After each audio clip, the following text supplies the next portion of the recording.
Bonjour tout le monde et bonne année encore. Si vous m'avez pas vu la dernière vidéo où je vous souhaite donner mes vœux.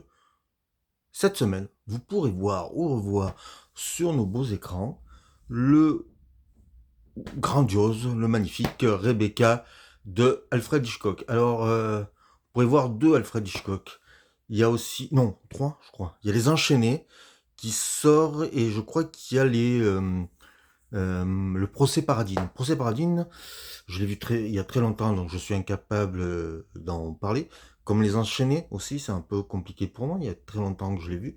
Mais Rebecca, je le connais car je le possède dans ma collection Blu-ray. Donc c'est plus facile de vous faire part de mes impressions autour de ce film qui est assez important dans la carrière d'Alfred Hitchcock. Pour une raison simple, c'est le premier film américain d'Alfred Hitchcock, même s'il est entouré d'anglais pour ce film. Mais c'est une commande et une production de David Selznick, pardon. Et donc c'est important parce que dès le début, déjà, il impose sa marque, il impose sa mise en scène.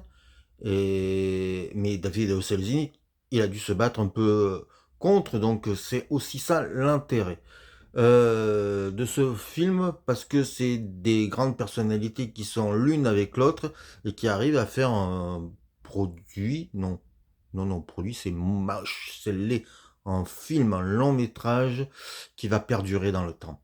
Ce film, c'est bien entendu donc Rebecca, d'après une histoire de Daphné du Maurier, donc Laurence Olivier, et j'ai oublié le reste du casting. Pourtant, c'est dommage parce qu'il y a du beau monde.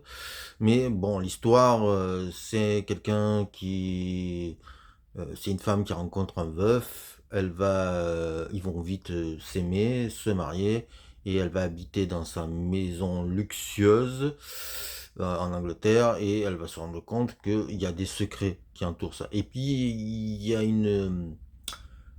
comment on appelle ça, j'allais dire une femme de chambre, c'est pas le mot, parce qu'elle est celle qui gouverne, la gouvernante.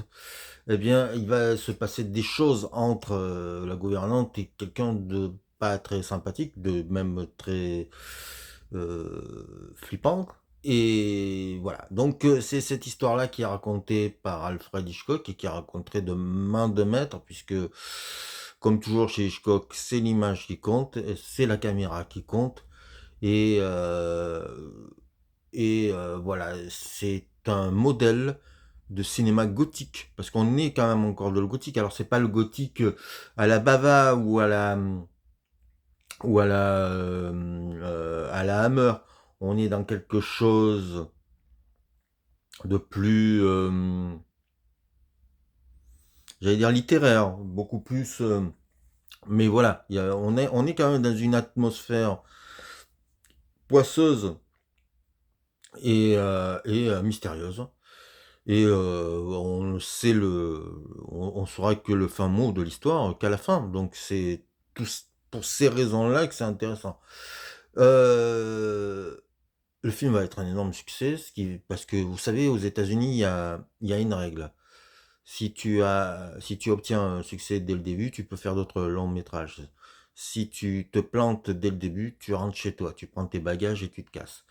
Bon, là, c'était un peu compliqué. La Seconde Guerre mondiale était là, et il a quand même réussi à faire son film. Donc, c'est un film magnifique, splendide, mais dans un noir et blanc sublime. Et il y a déjà tout le cinéma d'Alfred Hitchcock là. Je dirais qu'il y a une chose qui n'est peut-être pas encore, il n'a pas su encore imposer, car je pense, premier film américain, oui, c'est son sens de l'humour. Le film est plein de suspense, mais son l'humour noir d'Alfred Hitchcock n'est pas tout à fait présent, et je pense que ça vient du fait que il n'a pas encore le pouvoir, parce que Hitchcock va obtenir beaucoup de succès avec plusieurs films, et petit à petit, il pourra imposer de plus en plus son côté subversif et son côté transgressif.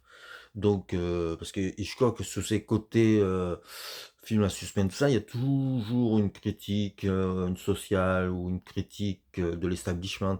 C'est un méchant, hein, c'est un sardonique, Hitchcock, et il le fait à travers, de ses films de suspense. Donc voilà, à voir absolument Rebecca, d'Alfred Hitchcock en salle.